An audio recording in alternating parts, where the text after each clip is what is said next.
Hello everyone.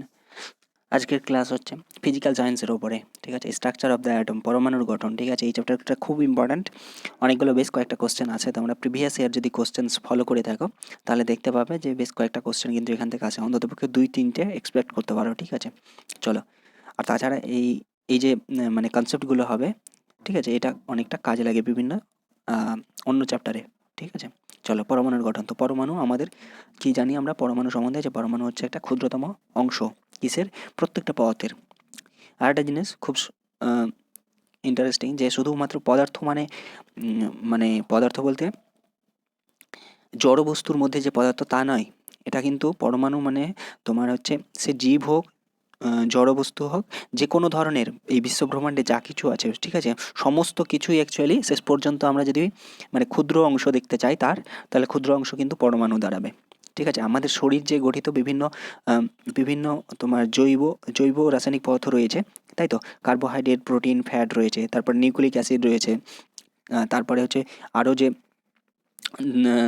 Sodium, potassium এইগুলোও রয়েছে। Sodium, potassium বলতে এগুলো আয়ন হিসেবে রয়েছে। তো যা কিছু এই যে মানে বড় মলিকিউল যেগুলো বললাম, কার্বোহাইড্রেট, প্রোটিন, ফ্যাট বা নিউক্লিক অ্যাসিড, এইগুলো কিন্তু শেষ পর্যন্ত কী দিয়ে মানে কী দিয়ে তৈরি, সেটা কিন্তু পরমাণু দিয়েই, ঠিক আছে। তাহলে জড় বস্তু বা সজীব বস্তু যাই হোক না কেন, প্রত্যেকটা কিছুই পরমাণু নিয়ে গঠিত।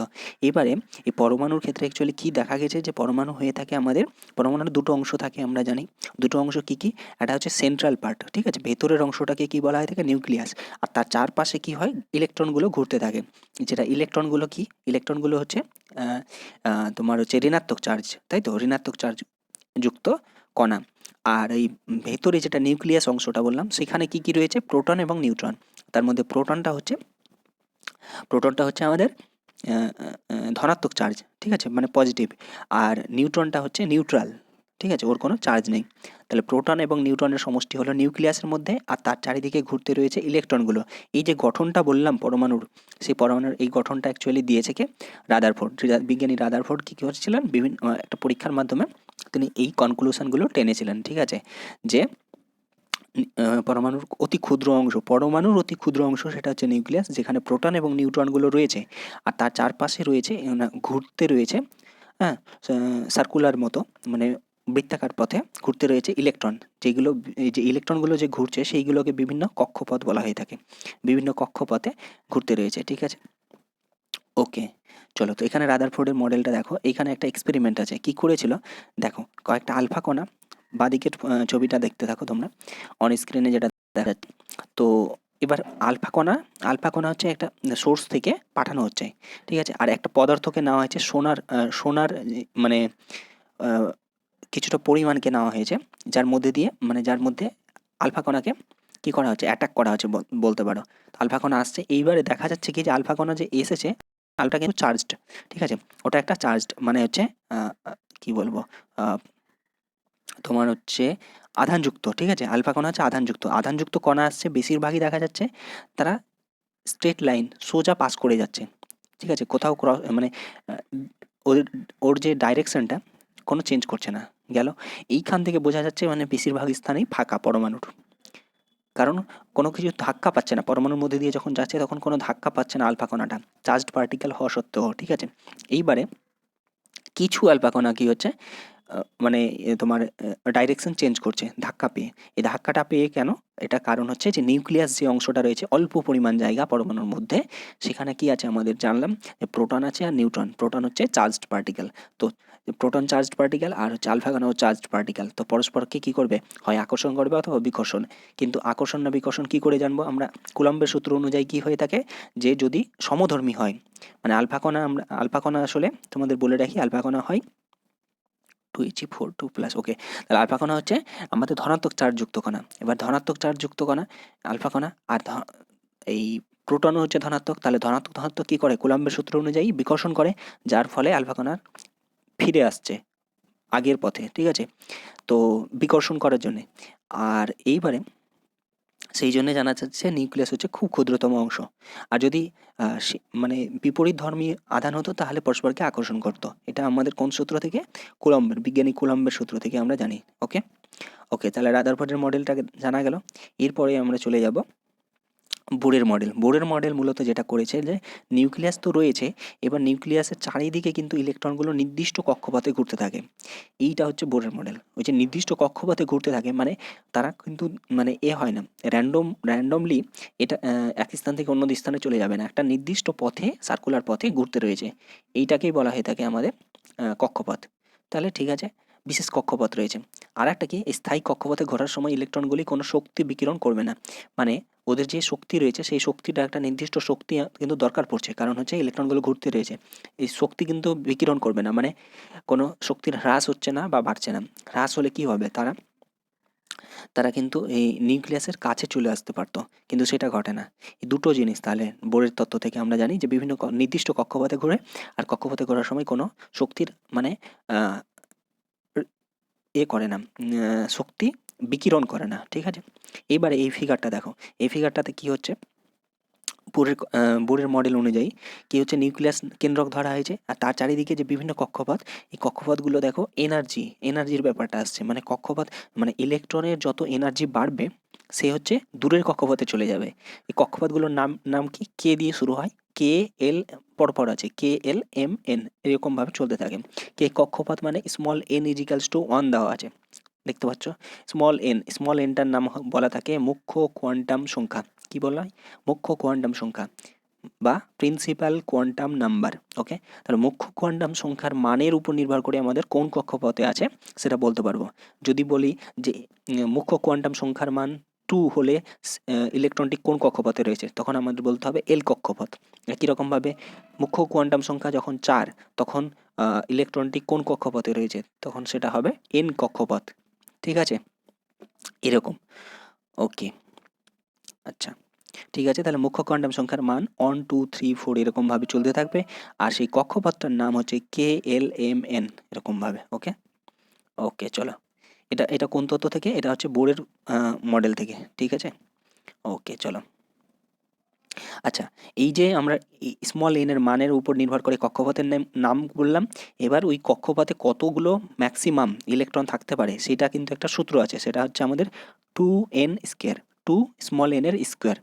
মানে স্মল এন এর মান ধরো 1, তার মানে কোন কক্ষপথ, কে কক্ষপথ, তাহলে কে কক্ষপথে স্মল এন সমান 1 হলে 2n² এর মান কত হবে, 2 ইন্টু 1 এর স্কোয়ার সমান 2, মানটা আসছে 2n² এর মান আসছে 2।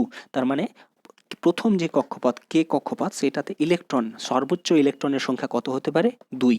ওকে, তারপরে চলো এবার এল কক্ষপথে এন এর মান, স্মল এন এর মান কত, 2। তাহলে 2 স্মল এন এর স্কোয়ারের ফর্মুলা থেকে কত পাচ্ছি, 2n² সমান 2 ইন্টু 2 এর স্কোয়ার মানে 2 ইন্টু 4, তাহলে 4 দুগুণা 8। তাহলে এল কক্ষপথে সর্বোচ্চ ইলেকট্রনের সংখ্যা কত, 8। এইরকমভাবে আমাদের ক্যালকুলেট করতে হবে।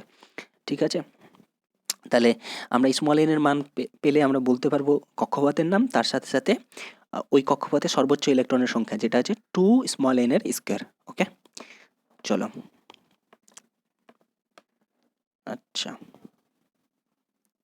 সর্বোচ্চ, হ্যাঁ, এবার ওই তার থেকে কমও থাকতে পারে। এবার যোজ্যতা ধারণাটা আসবে এখান থেকে। দেখো, সর্বোচ্চ যে ইলেকট্রনটা থাকতে পারে সেটা কিন্তু ওর স্থায়ী অবস্থা, ওর থেকে যদি কম থাকে তাহলে কি করবে, ও নিতে চাইবে বাইরে থেকে। আবার যদি ওর থেকে ধরো ধরো একটা কক্ষপথ ধরো কে এল এম, এম কক্ষপথে ধরো, এম কক্ষপথে একটা ইলেকট্রন রয়েছে, তো একটা ইলেকট্রন এম কক্ষপথে দেখা যাচ্ছে আমাদের সর্বোচ্চ ইলেকট্রনের সংখ্যা হচ্ছে 18টা। ঠিক আছে, তাহলে 18টা পূরণ যদি 18টা পূরণ করতে যাই তাহলে কতগুলো লাগবে, আরও 17টা লাগবে। কিন্তু ওই একটা ইলেকট্রন যদি বের করে দিই তাহলে সেটা সহজ, মানে স্থায়ী হয়ে যাবে। স্থায়ী হওয়ার জন্য কি হবে, মানে এম কক্ষপথে আর কোনো ইলেকট্রন থাকবে না, আগের কক্ষপথগুলো তো পূরণ আছে। মানে কি হয়, তোমার হচ্ছে এই কক্ষপথে যখন ইলেকট্রনগুলো পূরণ মানে হতে থাকে, ফিল আপ হবে কি না, তো প্রথমে কে কক্ষপথে পূরণ হবে, কে কক্ষপথে সর্বোচ্চ যে ইলেকট্রন সংখ্যা কতগুলো, 2টি, তাহলে 2টো হবে। তারপরে এল কক্ষপথে কয়টি থাকতে পারে, 8টি। ঠিক আছে, তাহলে 8টি পূরণ হবে এল কক্ষপথে, তারপরে ইলেকট্রন যাবে হচ্ছে কে এল এম, এম কক্ষপথ, এরকম। ঠিক আছে, আগের কক্ষপথ পূরণ হবে তারপরে নেক্সট কক্ষপথে যাবে। এইবারে যোজ্যতার কনসেপ্টটা কি হচ্ছে যে, তো আমাদের যখন ইলেকট্রন হচ্ছে ধরো এম কক্ষপথে বললাম যে একটা ইলেকট্রন, তো একটা ইলেকট্রন থেকে 18টা আরও ইলেকট্রন মানে 18টা টোটাল করতে গেলে আর 17টা লাগছে, সেটা ডিফিকাল্ট। তো সেই পথে যাবে না, তার ফলে কি করবে, একটা ইলেকট্রন যেটা আছে সেটাকে বের করে দিতে চাইবে। তো বের করে দিলে একটা ইলেকট্রন যখন বেরিয়ে যায় তখন আমাদের কি জানি আমরা, ওই পরমাণুটা কি হয়ে যায়, ধনাত্মক চার্জযুক্ত হয়ে যায়, তাই না? তাহলে ধনাত্মক চার্জযুক্ত কণা হয়ে গেল। তাহলে যোজ্যতাটা হচ্ছে ওই যে কটা ইলেকট্রন গ্রহণ করতে হবে অথবা বর্জন করতে হবে যার মাধ্যমে স্থায়িত্ব লাভ করতে পারবে, সেইটা হচ্ছে যোজ্যতা। মানে আয়নগুলোর ক্ষেত্রে ধরো H+ হয়, জানো H+ একটা আয়ন, হাইড্রোজেনের ধনাত্মক আয়ন। তো সেই ক্ষেত্রে ওর যোজ্যতা কত, অন, মানে ওই যে H++ মানে +1 বোঝাচ্ছে, মানে একটা ইলেকট্রনের ঘাটতি রয়েছে।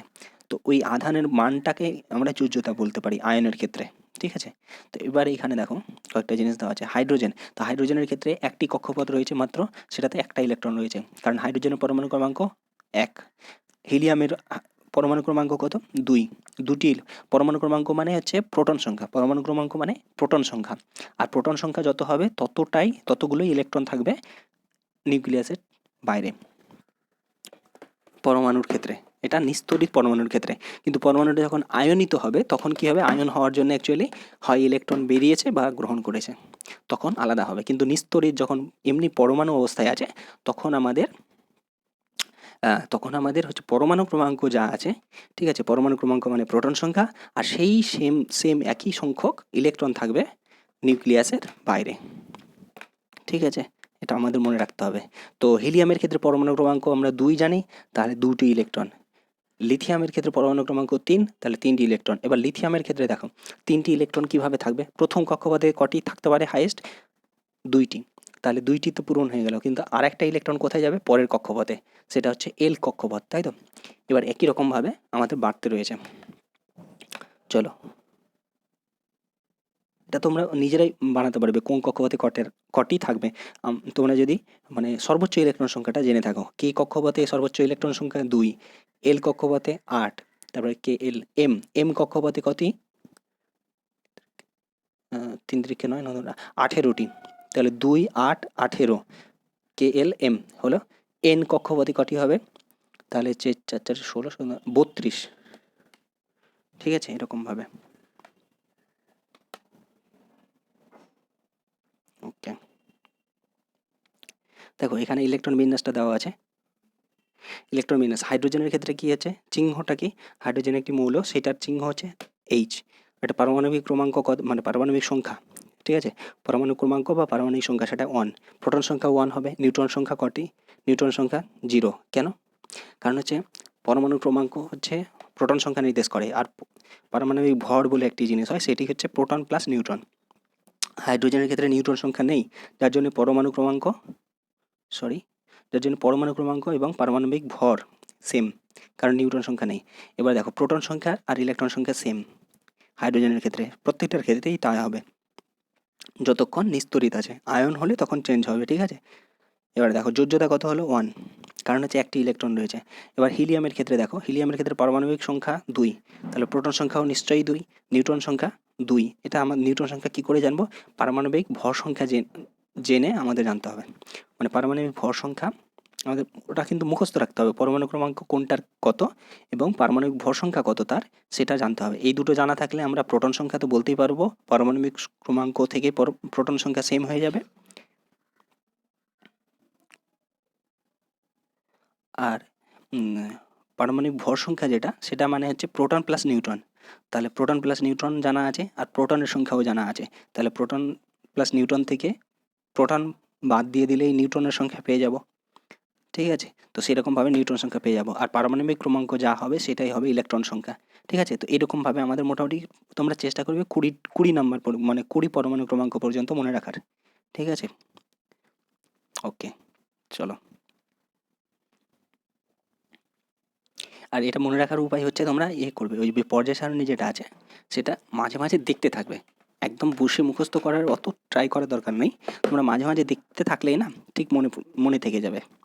এবারে দেখো একটা চিহ্ন নির্দেশ করা হয়ে থাকে, যে কোনো একটা মৌলের নাম যদি এক্স হয়, তাহলে এখানে দেখো জেড, ডান সাইডে যেটা লেখা আছে, যে মৌলটির চিহ্ন হচ্ছে এক্স, আর জেড যেটা লেখা আছে সেটা হচ্ছে পারমাণবিক ক্রমাঙ্ক বা পারমাণবিক সংখ্যা। সেটা কোথায় লেখা আছে, বাঁ দিকের নিচের কর্নারে, তাই তো? বাঁ দিকের নিচের কর্নারে সেটা হচ্ছে জেড, যেটা হচ্ছে পারমাণবিক ক্রমাঙ্ক বা সংখ্যা। আর ভর সংখ্যাটা লেখা হয় বাদিকেই কিন্তু উপরের কর্নারে, সেটা হচ্ছে এ। তাহলে ভর সংখ্যা মানে কি? প্রোটন সংখ্যা প্লাস নিউট্রন সংখ্যা। পারমাণবিক সংখ্যা মানে কি? প্রোটন সংখ্যা। ঠিক আছে, দেখো একটা এক্সাম্পল দিয়েছে কি 7n14 লিখেছে, তাই না? তো 7n14 মানে কি?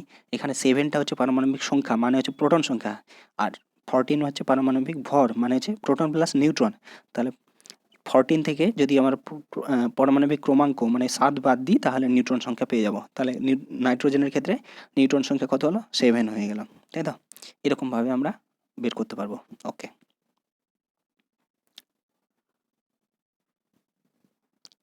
ওকে, এবার চলো ভর সংখ্যা আমি বলেছি, এবার এসি সমস্থানিক মানে আইসোটোপ।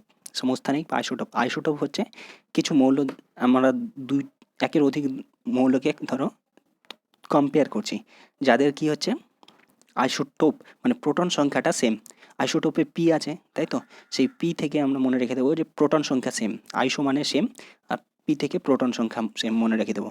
যেমন এক্সাম্পলটা দেখো তাহলেই বুঝতে পেরে যাবে। দেখো এখানে 1H1 লিখেছে, 1H2 আর 1H3, মানে হচ্ছে 1H1কে বলা হয় প্রোটিয়াম, 1H2কে বলা হয় ডয়টেরিয়াম, 1H3কে বলা হয় ট্রাইটিয়াম। ঠিক আছে, এইবার তিনটের ক্ষেত্রেই দেখো পারমাণবিক ক্রমাঙ্ক যেটা সেটা কিন্তু সেম, তিনটের ক্ষেত্রেই সেম, 1 আছে, তাই তো?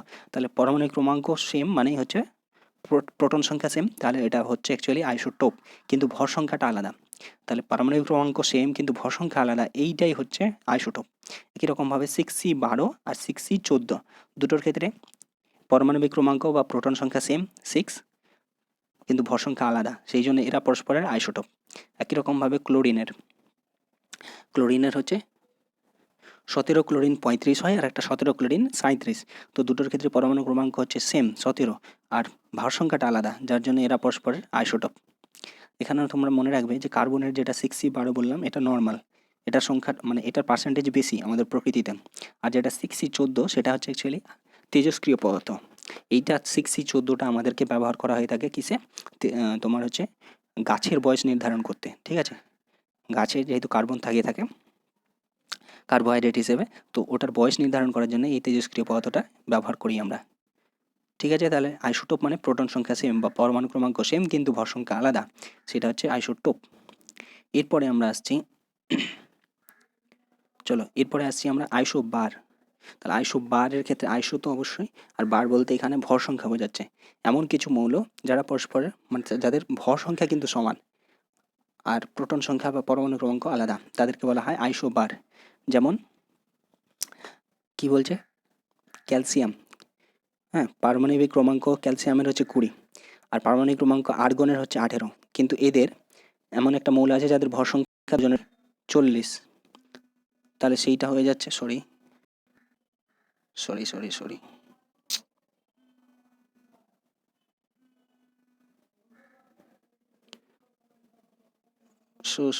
একটা কল এসে গেছে। আচ্ছা আচ্ছা, দেখো যেটা বলছিলাম আইসোবার, তাহলে আইসোবারের ক্ষেত্রে মানে পরমাণু ক্রমাঙ্কটা আলাদা কিন্তু ভর সংখ্যা সেম, সেটা হচ্ছে আইসোবার। যেমন হচ্ছে ক্যালসিয়াম এবং আর্গন, এই দুজনের ক্ষেত্রে পরমাণু ক্রমাঙ্ক 20 এবং 18 পর্যায় মানে পর্যায়ক্রমিক, কিন্তু ভর সংখ্যাটা হচ্ছে 40, যার জন্য এদেরকে বলা হচ্ছে আইসোবার।